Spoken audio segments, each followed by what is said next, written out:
Hey guys, this is Steve McShane of Growler Radio. I've got a special for you here, and I'm hoping it turns into a regular event. Donnie and I like to discuss our events.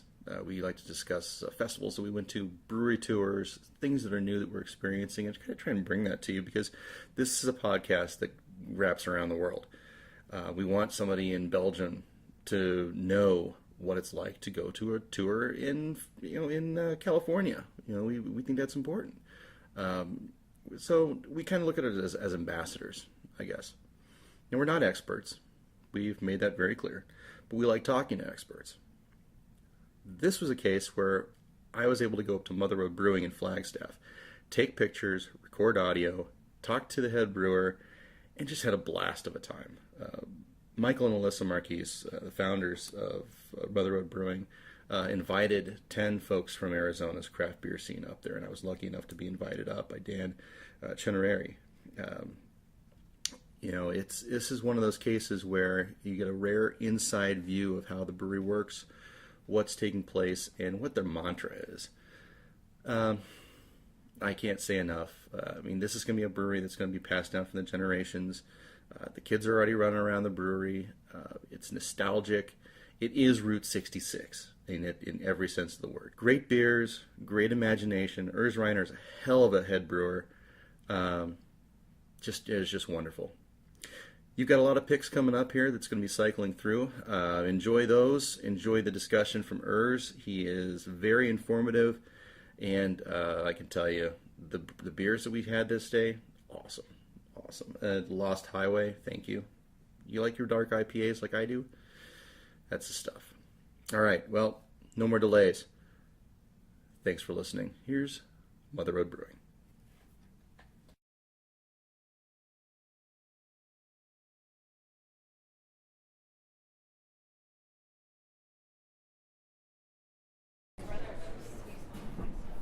All right, so everything begins and ends in this room. This is shipping and receiving. All the finished beer goes out, all of the raw ingredients come in here. But it's also a flexible space for us, so we call it the map room. And this is a little private area that we have available to rent or just get away from the loudness and the din of the main brewing hall. We have the soft couches here. We can close the curtains, reserve it out for private areas. But more importantly in my life, this is where I stage all of my pallets. We'll do on the order of 45 to 60 barrels in and out of here. So this is a very busy area. One of the more important areas for a beer, of course, is cooler. If you want to cool down, step inside here. You keep it at a nice crisp 37 degrees.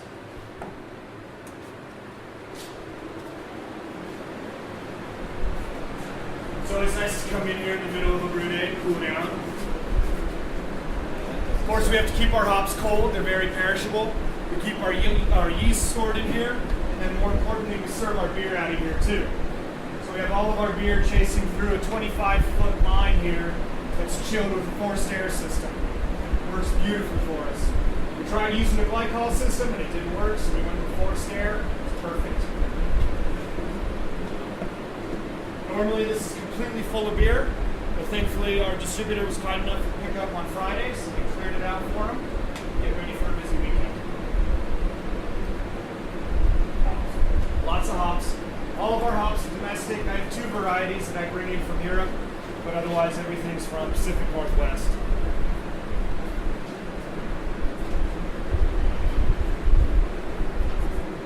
We also supply lots of home brewers. So unfortunately, Flagstaff, local homebrew shop closed, so we'll often supply yeast, malts, hops to the local homebrew community. We also host the local homebrew club here at Just Brew, little couch in here, just to keep us tied to where we came from. We both started off as homebrewers, so as much as we can do to get back to them is very pleasant. I don't know why I live in the desert.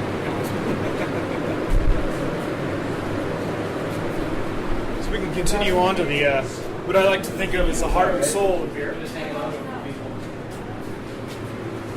that where you sit to cool off? Yes. The port chair has seen better days. So that's our timeout chair now. Right. Sit in the cooler. So you see this great line hanging hanging up here. This is actually our auger line. This is how we transport the cracked malt into the brewery.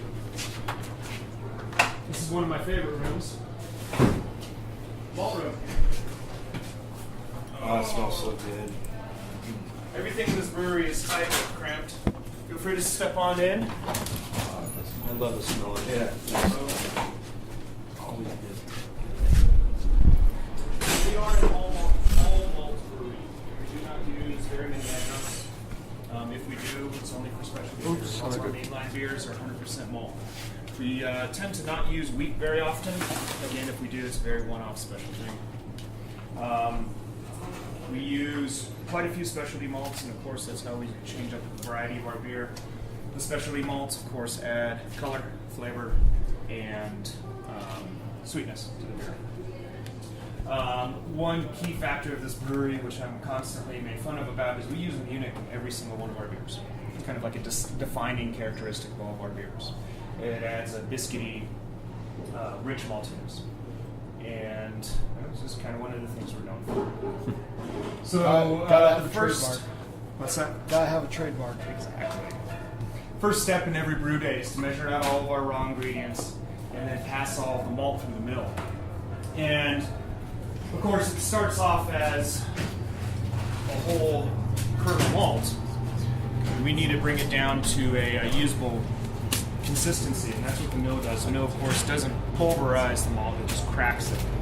And then we have to bring it safely over into the brew house, and that's what the auger's for. And the auger is just a big spring steel corkscrew that spins, acts as an Archimedes conveyor, and it very gently brings the malt over.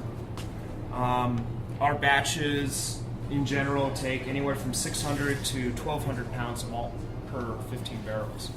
It only takes us about half an hour to move that into the brewery, so it's actually a really efficient system. When this thing is running, it's Hades in here. It's loud, there's dust everywhere, we have to wear masks, ear protection, eye protection. It's just a very, very aggressive room. So, moving on into the brewery. As we said, the brewery was originally a laundry, and it was in operation for almost 70 years.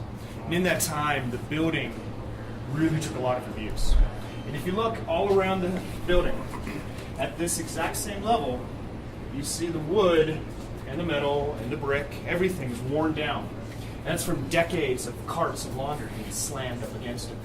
If you look all outside the front of the building, you'll see right at knee level this big impact line of carts being banged against it. It's a nice tangible contact to the history of the building.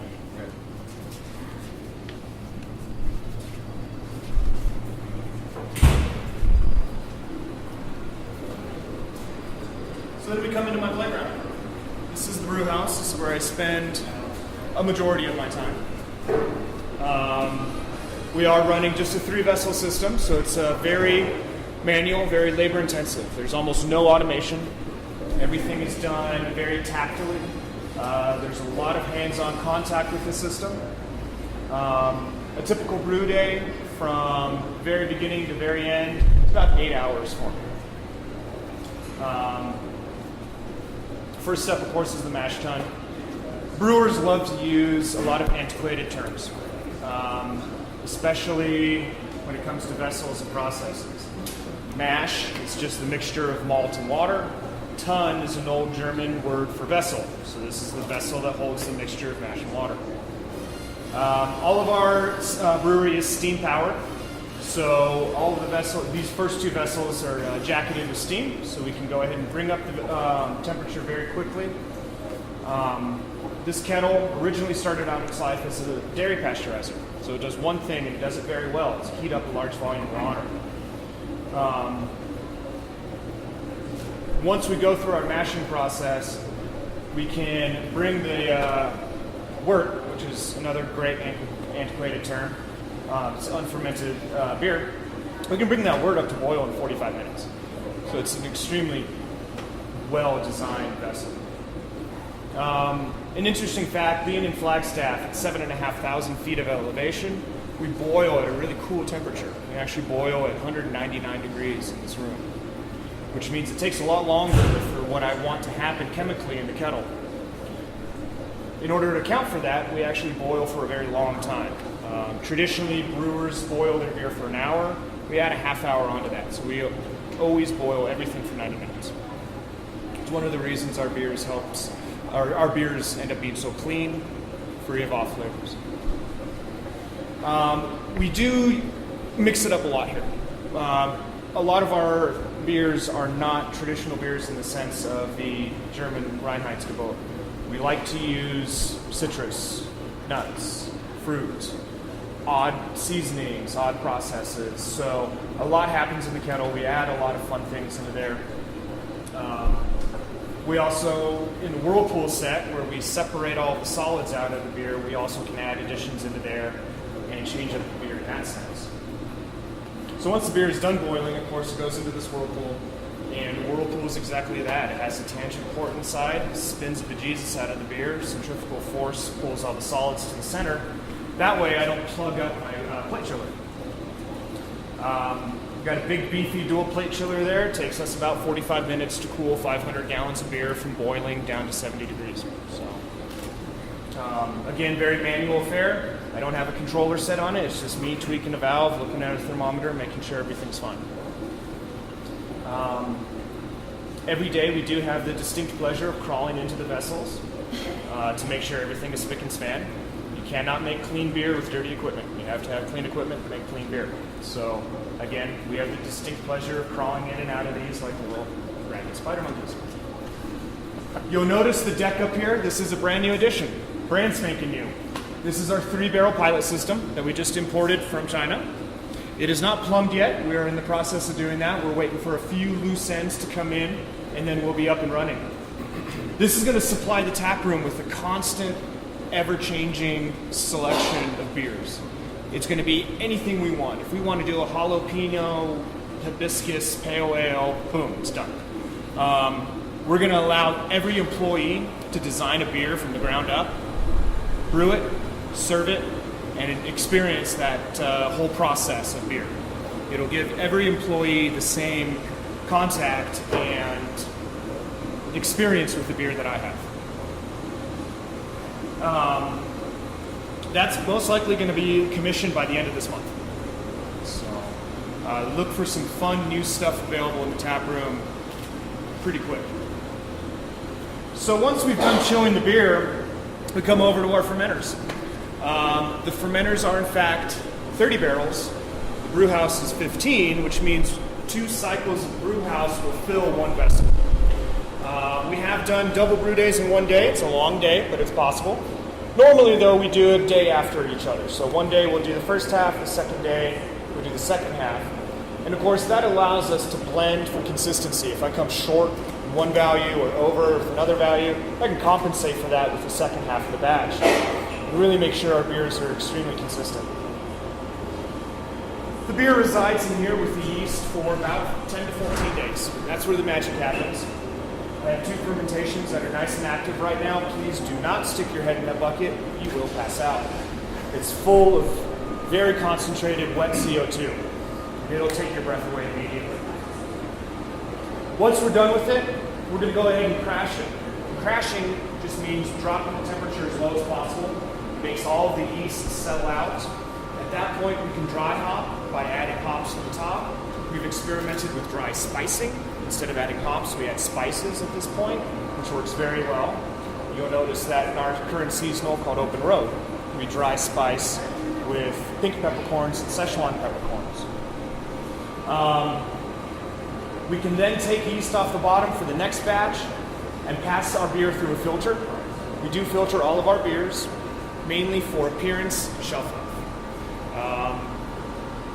The appearance of the beer is almost half of your experience. So it's very important to us to have a nice, crisp, clean-looking beer. But then it's also important for us as a distribution brewery to have beer that lasts on the shelf. So filtering is very important to us.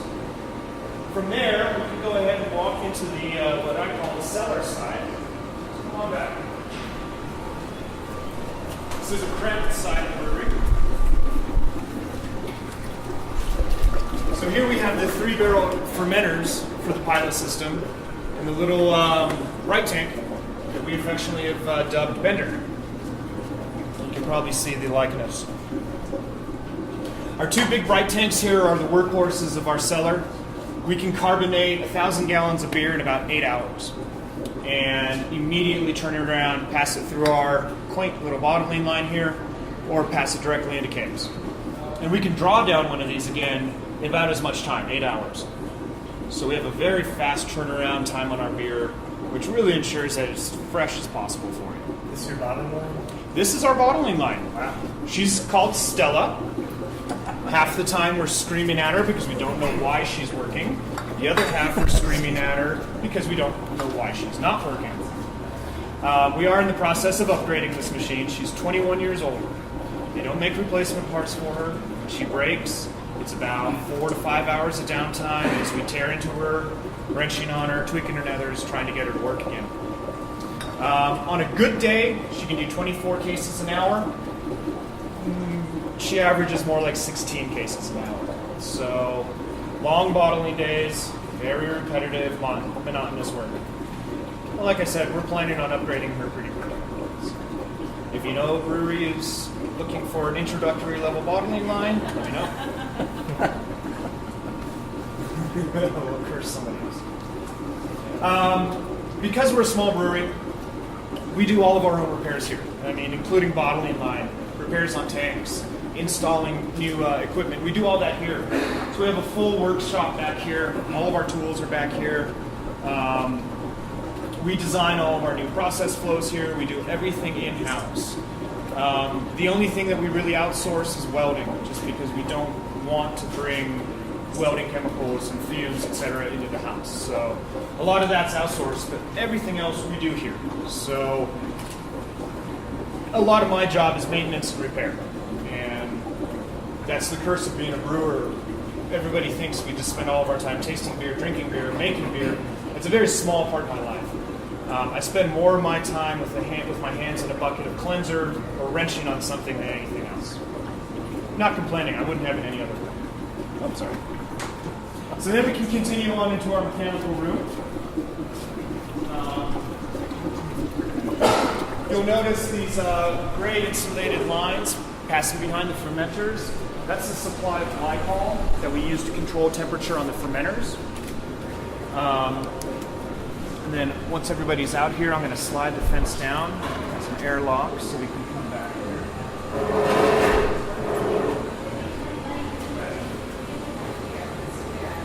So we'll get a little bit taste of the valley here. This room is extremely hot. So this is our glycol refrigeration system. And it's pumping out at full bore right now, so it's creating quite a bit of heat.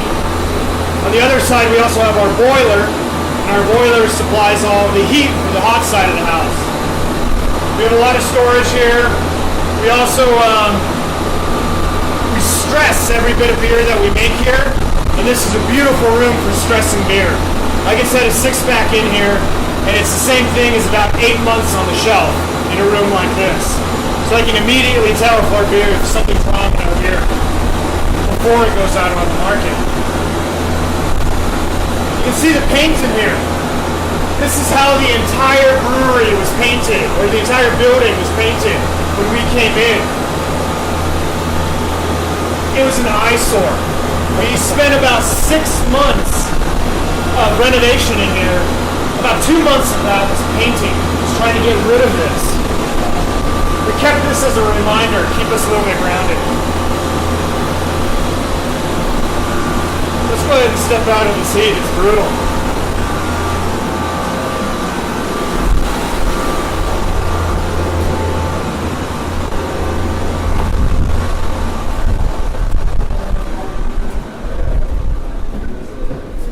All right, I've got one last room to share with y'all.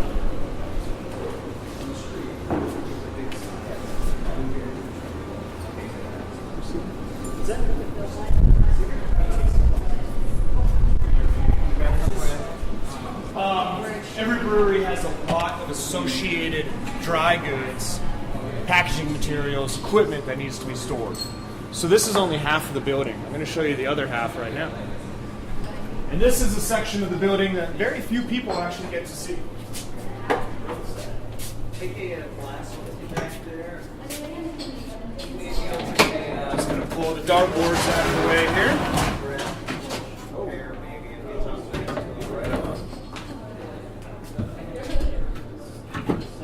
All right. So this is our dry storage area.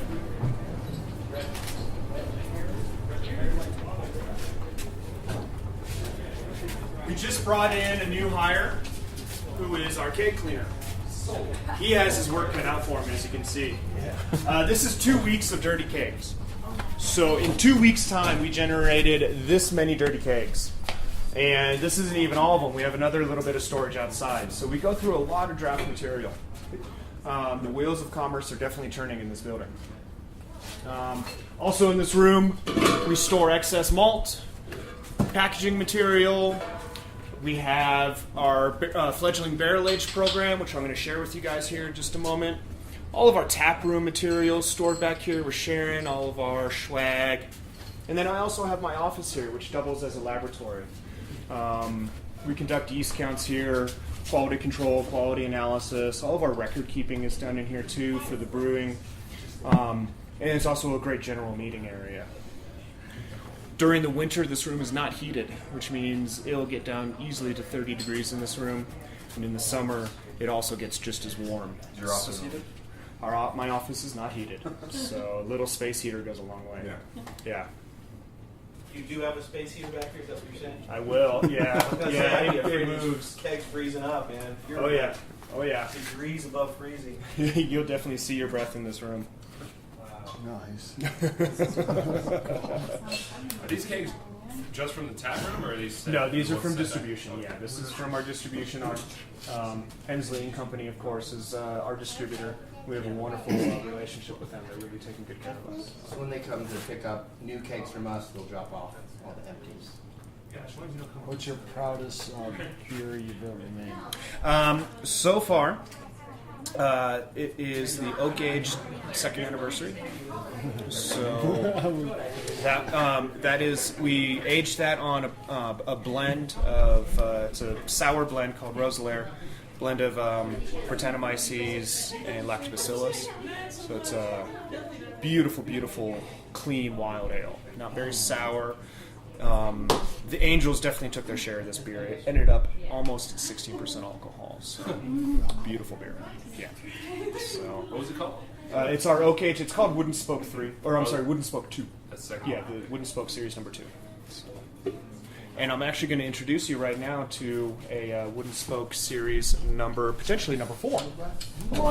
Everybody have a little glass? So please come back here again. Everything's tight, but please come on, gather close.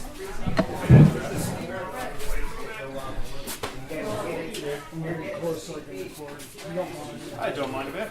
I'm just going to sanitize this one.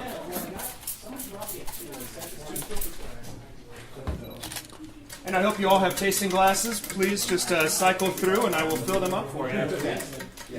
This is a live barrel. So what we're tasting now is a truly live beer. It has not been processed anyway. This is our Kolsch that we have added pear puree and another souring culture.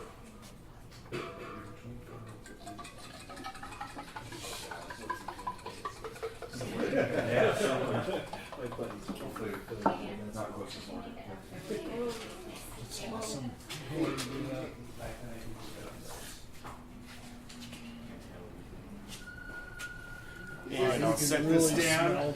Oh yeah, there's a definite. Is this the same barrel that the Wooden Spoke 2 came out of? This is the same barrel that Wooden Spoke 1 and 2 came out of.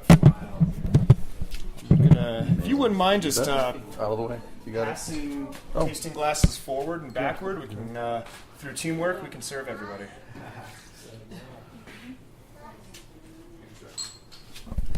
Oh, I'm sorry. This is like a There we Now we go. got it. Okay. We'll get a system here sooner or Take later. the off. The guy in the end, get in the back is the first one. Glass shall be first. You gotta patch yours up first. You gotta patch yours empty first. I gotta get in on this. All of a sudden it was.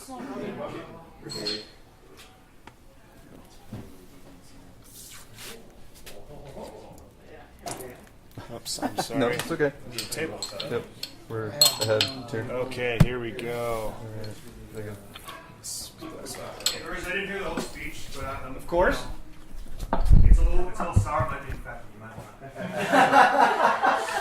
Yeah, something's off in this beer, huh? Yeah. Are you posting that right now? Luckily for me, when I have 2 glasses of beer in my hand, and I won't be Mother able Moon to has infected beer, contaminated beer. Sorry.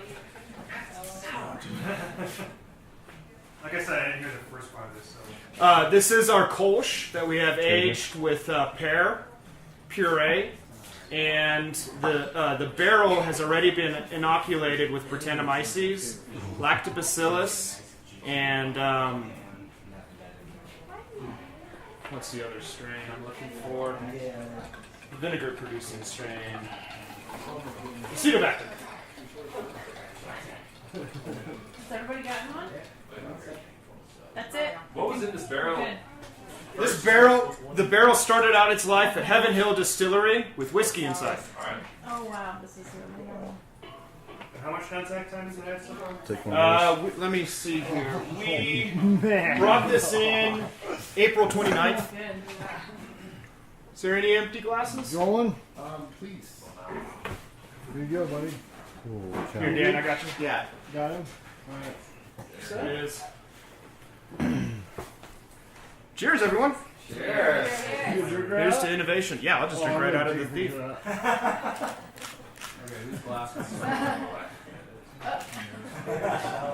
One-way valves and all. Yeah, this is delicious. So this is coming along nicely. You'll notice notes of what we call barnyard. Kind of earthy, grassy aromas and characters. There's not a lot of sourness, but there is a leather, kind of a wet leather character. It's really classic characteristic of Brettanomyces. The fruit note isn't quite here, the pear. There is a little bit of dryness, astringency, kind of tannin character, and that's from the pear. Could also be from the wood in the barrel. This beer is really close. I think with a couple more days and a little bit more fruit, this is going to be right where I want it to be. didn't quite taste that. There you go. If anybody else would like to top off, a thorough evaluation. As the glasses come flying. Thank you. I appreciate it. For a while, Cody, debut this. So you guys got to taste it first. Yummy hair and If you notice any white floaties in there, that's called a pellicle, and that's a natural byproduct of the wild fermentation. It's a perfectly safe thing. It's not going to make you sick at all. I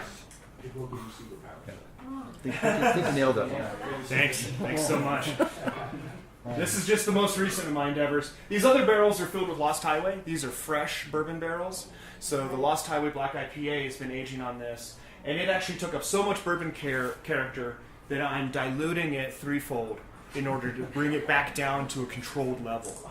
So, yeah, the first time you run beer through a fresh bourbon barrel, it takes on an intense bourbon and oak character.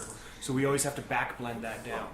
It's like taking a shot of bourbon with a little bit of beer in there. So, in my opinion, a beer should always be beer first. Sure. Fruit, wood aged, anything. It always has to be a beer first. So when we have something that's so over the top bourbon alcohol character, I always want to back blend that, take it down, bring the beer back into the forefront. That's very important to us. And Woodstock 3 is on tap for you guys to have today. That is the back blended version of the Lost Highway milk. So you can taste that. So happy. thank you for sharing this. Thank you very much. Thank you. Cheers! Cheers. Cheers.